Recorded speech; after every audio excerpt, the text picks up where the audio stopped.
welcome to UC the Table. I'm Rick, and got a little mama sitting over here. This is, of course, cider. Like I said, a seasonal thing. I don't drink cider during the rest of the year, but when the fall kicks in, I become a cider person. I don't know, like go through like a half neck. Yeah. Maybe a quart. I don't want to say if it's a half gallon. I don't quite think it's a half gallon. It could be. I don't know. It's smaller than the milk jug that's in the refrigerator, but anyway. We are looking at the Power of Faerun. This was a source book that I got from a bargain bin at Jay's CD and Hobby a number of years back. We are looking at Rule the Realms.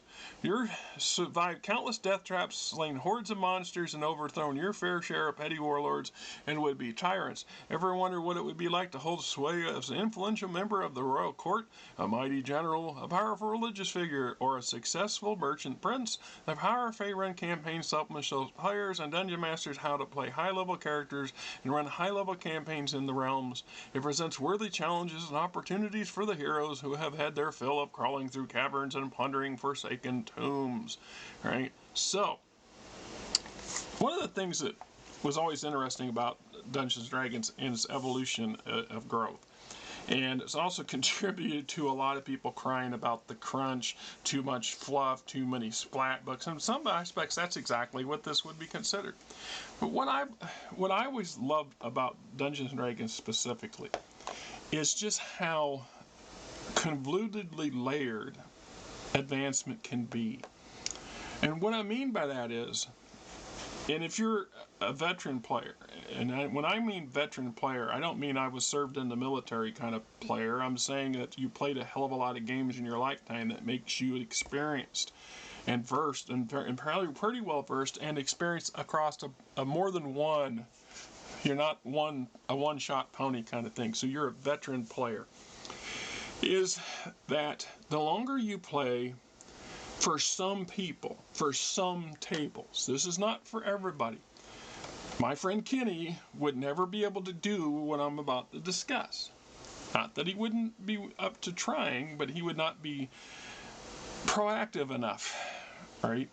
So we talk of things like prestige classes and then epic level classes and epic level play, and you get this idea, well, we're going to go into more fantastic, and this is where the planes came in. We're going to go fight the actual Dizians of the gods, or the gods themselves, and we're going to become as powerful as gods, etc., etc.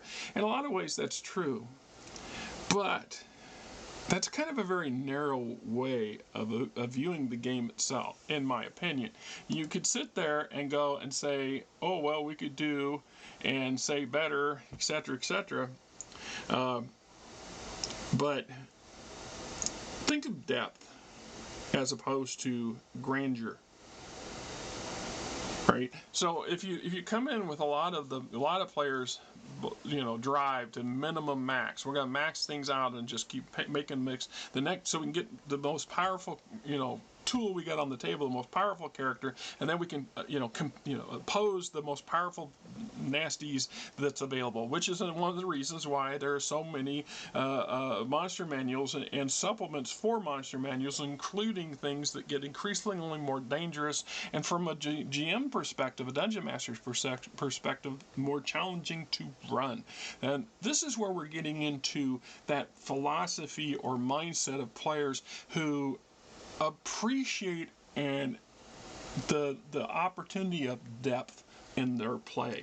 And this is one of the things that leads to that theater of the mind in some ways, and in some ways it's absolutely nothing to do with the fourth dimension of play. What I'm looking at is becoming more personally, intimately involved in the sandbox that the players are operating out of. Okay, so you've gone out and slain your dozen dragons and rescued a half dozen ungrateful or ingrateful princesses or princes and whatever. You've liberated towns and you've conquered towns. You've fought in battles and you've fought in wars. You've done all this stuff. Now what? Oh, I'm now 11th level whatever, and I've got all this loot and I got all this magical items, and I'm just I'm a rolling, walking cliche. What do I do now? well, what do you do? You know, the initial box or game stuff, back in the day was as well. A fighter would eventually open a hold somewhere and establish a hold fast and carve out a little piece of territory, usually on the frontier of some bigger kingdom, and so on and so on and so forth. So you know, the cleric starts a church, and the wizard sets up a tower, and either starts doing taking on apprentices, or starts getting into the more deeper, darker thoughts, or more stuff. He isolates themselves from the world in research, in their pursuit of research. And the druids tend their droves, and the rangers tend their their territories, etc., etc. So, and then we set the character sheets aside and start all over again. Or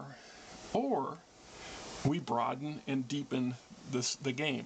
So now we have, what do you do while you're 11th level and you have all this skills and all these powers and all these abilities and all this magic of gear and equipment, and you have presence, and ideally you're wealthy enough to not need to worry about where your next copper piece is coming from, that sort of stuff. So you literally start involving yourself in the creation and operation process of the sandbox you've chosen. This is what epic level play allows you to do. So if you have the right kind of players, you could set up the king's court, for example, the king being an NPC, and a couple of the chief bad guys are NPCs at the court, but they're bad guys are not always bad guys at court, and good guys are not always good guys at court.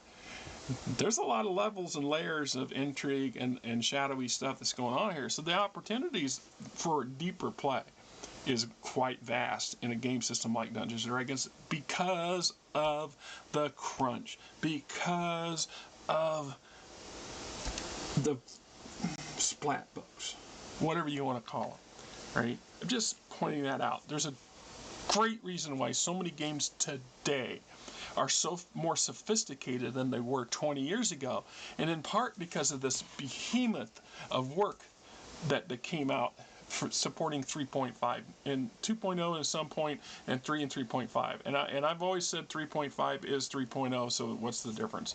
I mean, that's just my opinion, of course, and you're welcome to yours, and if you don't agree with me, good for you. So chapter 1, order in the court. Chapter 2, win the battlefield. Chapter 3, keep the faith. Chapter 4, play the market.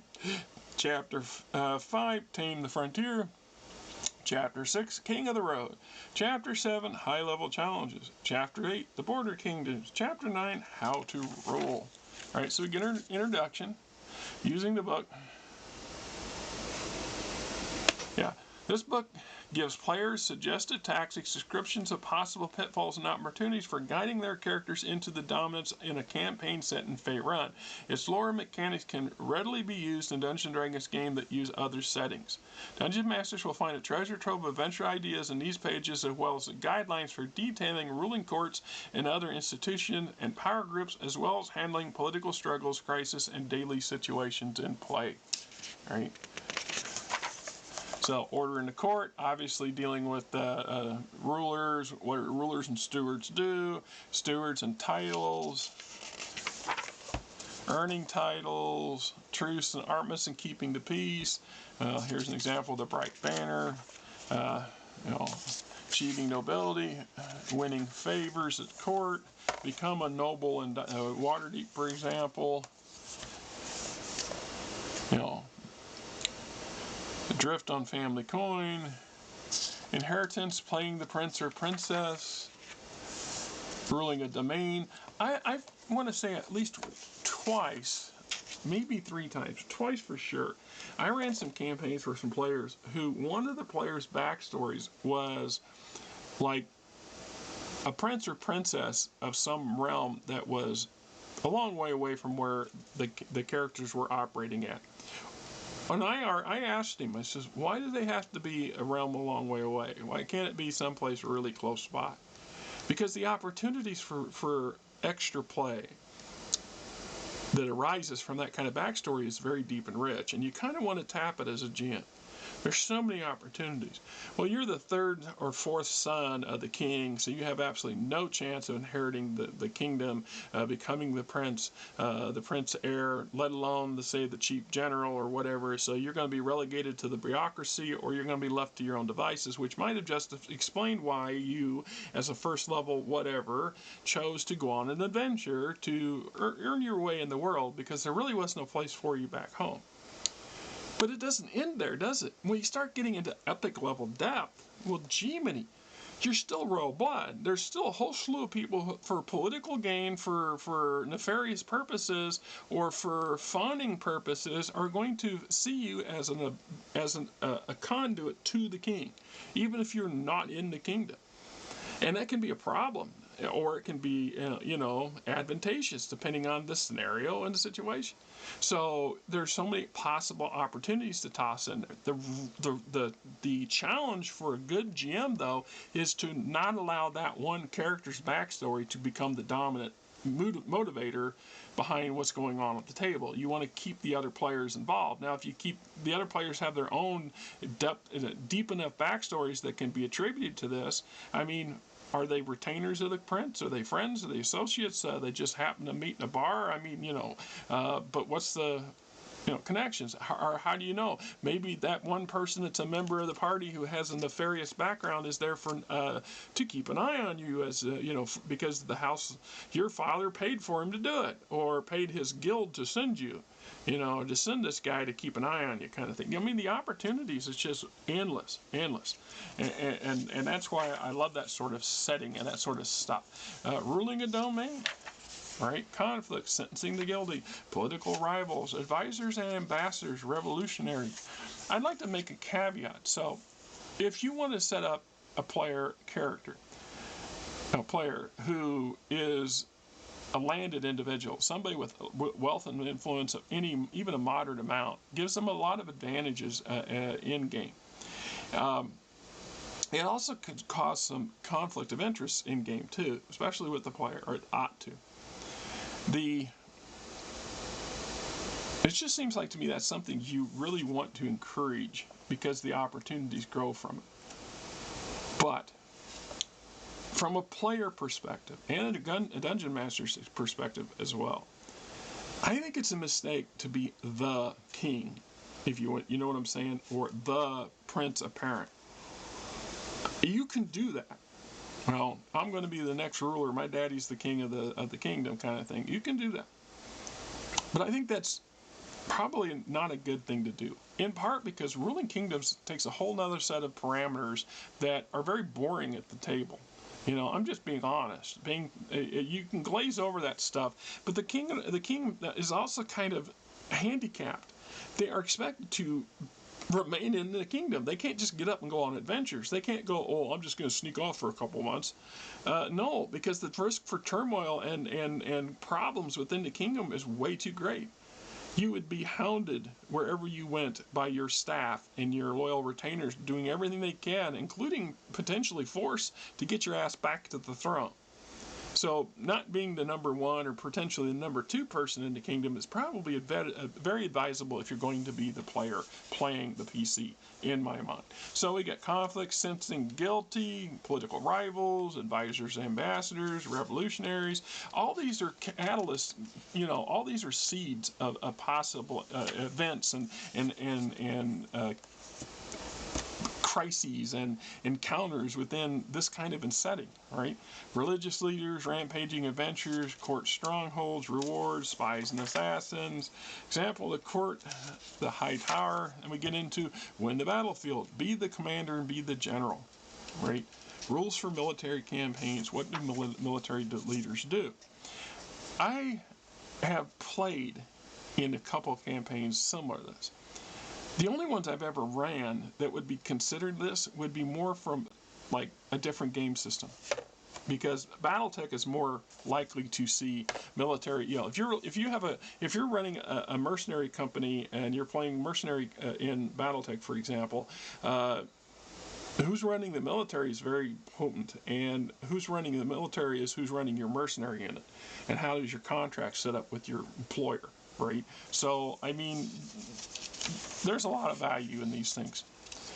you could do a campaign where the PCs are the general's right-hand retainers or troubleshooters or anything like that. Being the actual general as a character for a tabletop RPG, probably a bad idea. First off, well, let me rephrase that. At epic level, this is where you can make that distinction. For the first 10 levels, your character was in the military, probably in service to said king, perhaps even said king whose fourth son is the other member of the party. You were then a ranked individual. You they were promoted you, whatever, you made it to General of the Army or General of the Fifth Column or Colonel Hammerhand or whatever the hell, whatever title that's appropriate for the thing. And you served your term and then is either forced out, politically motivated or forced out, retired, or framed, or any other possibilities. But now you started your campaign as leading your armies and stuff, but now you're a retired officer who's just a player in the group that's trying to do whatever it is the campaign's going to do.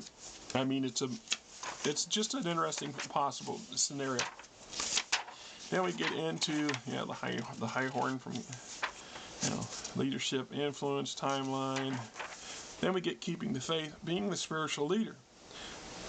When I was a kid, reason this book resonates with me, when I was a kid, we had, our sandbox for a long time was Greyhawk. And I had the original Greyhawk map and little source book, the little booklet that went with it. I don't have them anymore. I do, for the love of God, I don't know. I think I gave them with my basics to my older son, who did, I don't know what with. Anyway, the earliest days, and this is back when I was 12, 13, 10, 11-ish, my friends Richie and I and a couple others had literally ran the gamut. We were min-maxing before anybody even knew what that was. And we had ran up our characters to the point where the expert guide ran out. You actually hit the ceiling in the expert guide. It took the edition of the first edition of Advanced Dungeons & Dragons, where we could start seeing that how to keep creating levels above what was available.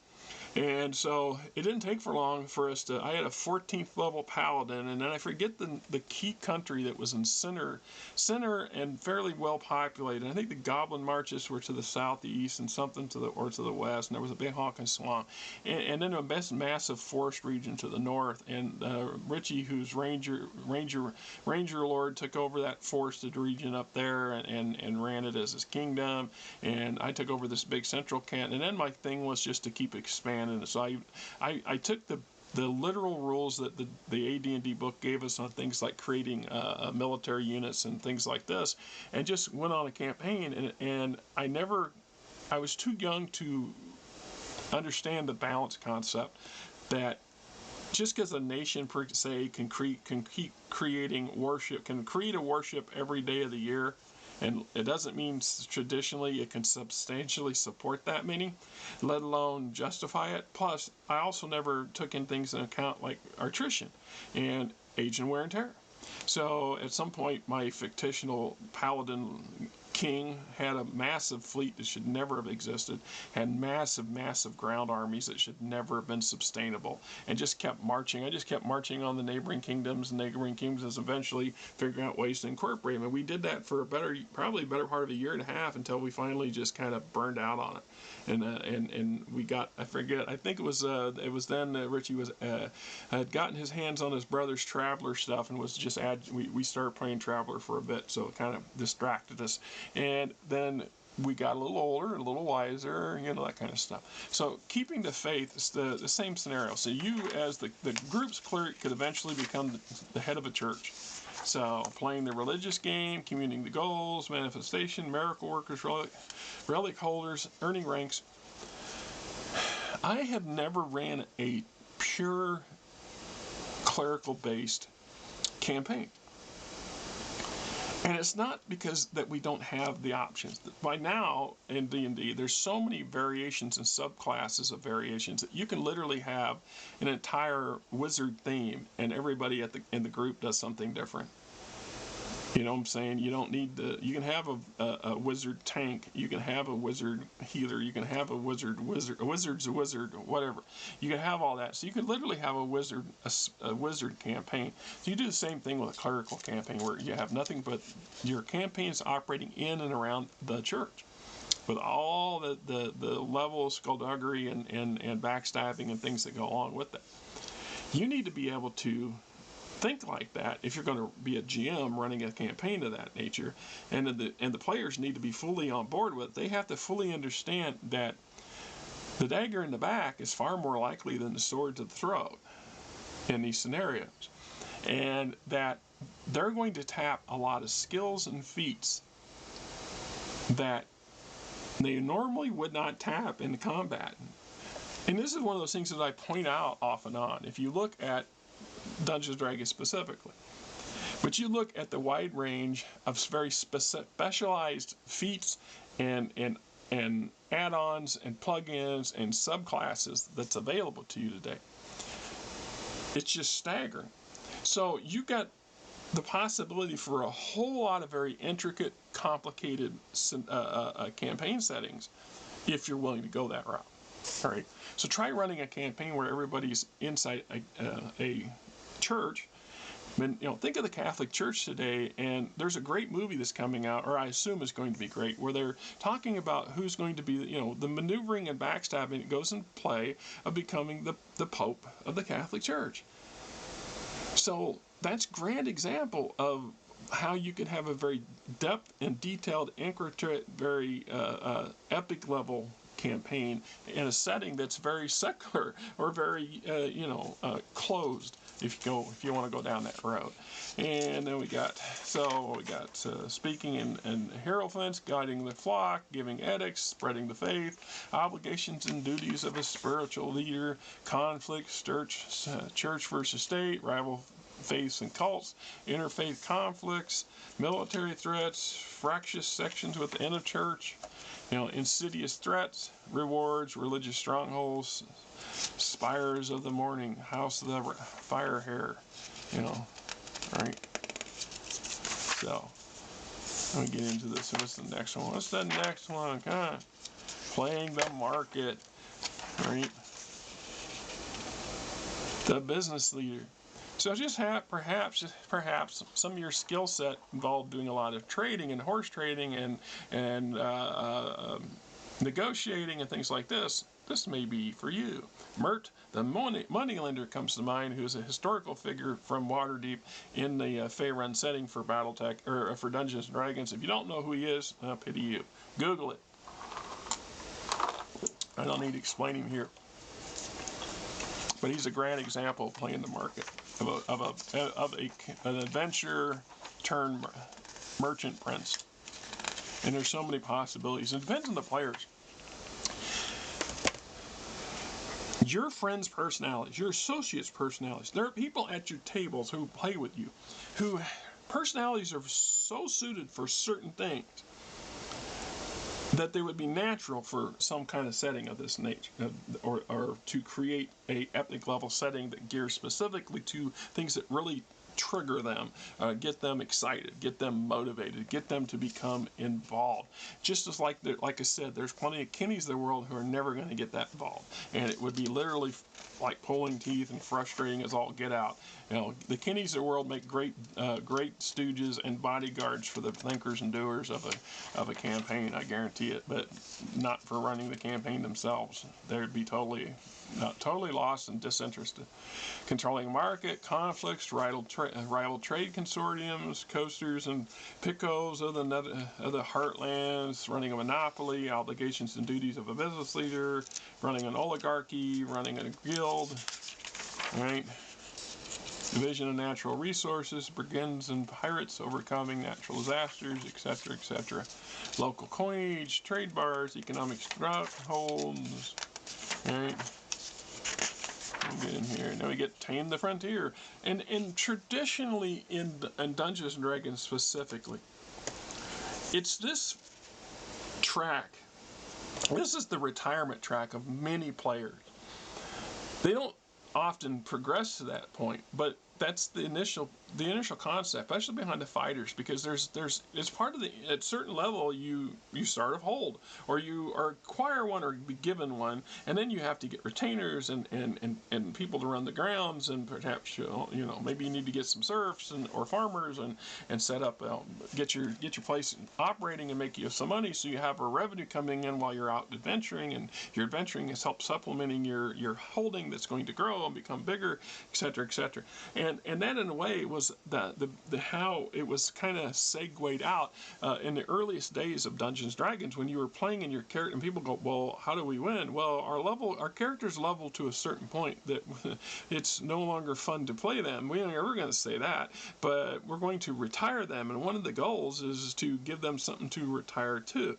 And then there's a whole lot of possibilities where you tap these things, these same semi-retired, retired characters as resources and other things for future campaigns using different characters. I mean, it's just a possibility. So we got the frontier, things like monstrous threats, bandits and brigands, insidious threats, diseases. There's rewards, frontier stronghold, etc., etc. Example: the barony of Star Shadow. All right. King of the road, become the long arm of the law, or the marshal for the king, or a number of other scenarios where you were doing things. Maybe you're a herald, or maybe you're going around arguing with heralds, or here's a high herald, herald's pursuits, the tabards, types of heralds, local heralds. All right, everything you want to know and be about being a herald. This came in handy for me. Couple years ago when I was still doing play-by-posts on D&D Beyond, and I had a campaign, and I used the Judges Guild City State of the World Overlord for the backdrop, for the setting, and that's a massive setting, literally +1,000,000 people, hundreds of thousands of people probably living in here for sure, upwards of 1,000,000 people. Bureaucracy is massive, its own district, and the opportunities were so wide, and I had a character who wanted to play a character who had was working for the city with intentions to getting, but needed to be able to go anywhere and everywhere, and was also a bard by choice. And my first inclination was, you should be a herald. And what does that mean? When she asked me, the player asked me, what does that mean in this setting? And it took me a moment to try to articulate a response to that.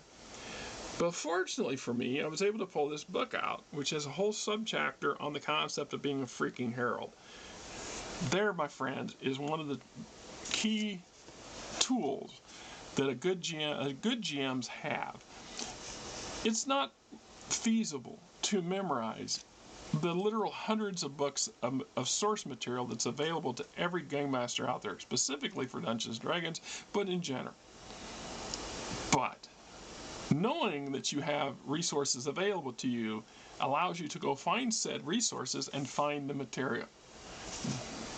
Keep that in mind. Google's is your big friend today, and that really goes a long way. The old days, we had to totally depend on our memory, and we were screwed. So, the legitimacy of the heralds, the nobility in the heralds, disputing with the heralds. Like I said, herald was a great. That particular character was very well thought out. She ran that character very well, and over the course of a year that the campaign ran, she almost never got into combat. Most of her combat was with the tongue and the wit, and she was brilliant with it. One of the things that her and several of the other players really became enamored with in the setting that I was running, because, and I've done a video or two on this somewhere on my channel, in a play-by-post setting, we have some available options. And in D&D Beyond, I was able to create private threads for every character. So everything the character did or said was private. between me, the GM, and the player. Then I had the party thread. So whenever 2 or more of the players were together, they shared the same thread. Now they were still acting in their own thread. So I would edit what got put in here. So internal thought and dialogue that was going on from the player, musing how they want to do things, how they're going to do all that stuff would not be in the group thread. So the only stuff the group saw was what they were together and saw visually or heard visually or smelled visually at the same point. If there was anything going on that the group would not notice as a group, it was going on in the private threads. It was up to the players to literally, in the group thread, explain to the other person, if there was an issue or a concern or something, without doing a cut and paste and stuff, because they didn't have access to that thread. I was editing that thread. So yes, that's a bit of railroading in that aspect, but it made for a very rich, deep theater of the mind. All right, very deep. And these characters, they really got into it. They really enjoyed it, right?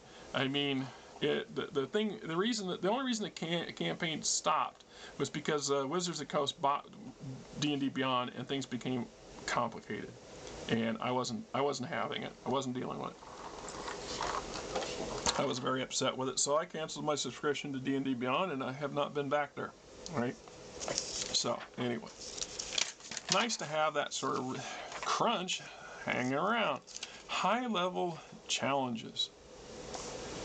We get commonly one is we'll throw deities at them of some kind, and that's a very common use. And I try to use that very lightly. Great dragons. The dragons are depends on how active the dragons are in the campaign settings that you're running. And I have had I've had a couple of campaigns that were very heavily dealing with dragons and running around dragons and dragons manipulating people. And in one group, one dragon was the sponsor for the campaign group for the PCs.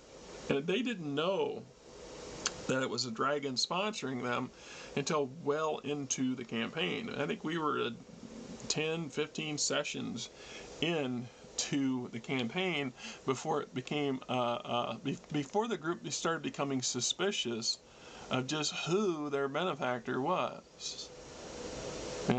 There just was a lot of things that just didn't seem to stand out, especially when they had a confrontation with another dragon, an evil dragon, and had name dropped their employer, which was not the name that they were given, was not the actual dragon's full name, because if you know and understand magics and D&D very well, that's a mistake. You don't want to give out your full name to anybody, because they can do a lot of stuff with that full name. They can tap and observe you and other stuff. So generally speaking, there's names, and then there's street names, and them are the ones you give out. And so eventually they've caught on to it. So I mean, the possibilities are there. They reacted better than I thought they would. I think they thought it was pretty cool. They didn't. The fact that the dragon was totally manipulated them didn't seem to matter. Right? Rival adventurers. I have run one of my best campaigns.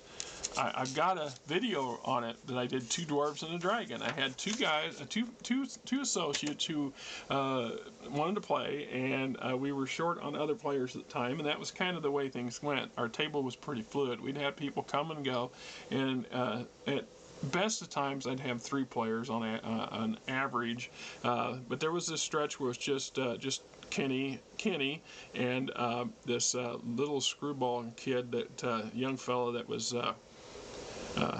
had issues with was a pyromaniac, got himself in some serious trouble.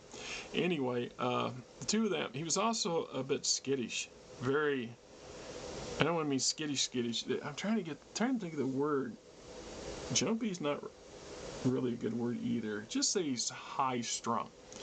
His story was that he joined the army and got through boot camp, got as far as training to be in artillery. he was training to be to work or something to do with how they were figuring the trajectories and targeting and stuff like that on an artillery piece, and it came out that they were doing psych evaluations too, and they were doing deeper psych evaluations on him because they found out that he was a nut. And so it wasn't surprising that after he got medically discharged from the military because he was a nut. And you know, you got to be a real kind of crazy nut for the military to not, to kick you loose. And was shortly after that he got into a beef with somebody and started setting fires on the guy's property, or it had to do with a used car lot. Anyway, he got himself in some serious trouble. So the two of them were the two players that were young dwarves that started out working for a cartier company. So they were hired to drive cargo, a wagon load of stuff, from the main citadel to various outposts run in a circle. So they had this route. And one of the things that did almost right out the bat was I had them in competition with another team, a Dwarven Teamster team, and in part that they were, so they were occasionally bumping heads with them, right? Not always, but occasionally. I made sure you don't over tap this sort of stuff, but there was at a crucial. They were all held up by a snowstorm in the mountains, so they were all hunkered in at a dwarvish mining outpost, and what passed for the tavern for the outpost. And one of the NPC rivals had went outside to look after the animals and stuff, and accidentally forgot to secure the gate to the pen holding our PC's horses, or draft horses, or no, they were mules. I think they were mules. There was 4 mules, and so the mules got out, and it took a couple days to round all 4 of them up. They had to wait for the blizzard to stop, go find them. They had to save one of them because one of them was damn near dead from exposure. And it was just an example of some of the things that didn't necessarily involve combat. That was I think that took 2 sessions for them to deal with all that and get everything. And then of course that put them 2 days plus the day that the snowstorm put both teams a day behind. But then they were behind yet another day while they were rounding up their mules, and their rivals were already ahead of them and making their rounds. And so they did get their payback. They was at another down spot, and I can't think of the kid's name. It wasn't Kenny, but the other fellow's character slipped out in the middle of the night and fiddled with the connecting pins or something on their wagon. So the next day, when they went to go take off, the wagon literally pulled itself apart because there's a steps underneath that wasn't bolted together, and it pulled itself in 2 pieces. And they weren't happy about it. And Kenny and the 2 players were just ecstatic about how they got away with it, right? So Sample Plots, Jim Rush, Company of the Cloak, blah blah, right? Invading armies and hordes, blah. Horde types, invaders and adventures, Empire of the Isles, Border Kingdoms. Once again, a little bit more of like the same thing. So this is the actual region in Faerun. Nice map, very nice map for it. And have all these fly-by-nights and small little petty kingdoms that are always in conflict with each other, etc., etc. So this is I always love these kind of books, and a lot of people, they stick their noses up at them and they don't like them, etc., etc. And I think that's sad. I mean, there's so much potential for these extra books. There's a reason why we love our crunch, in my opinion, anyway. Till next time.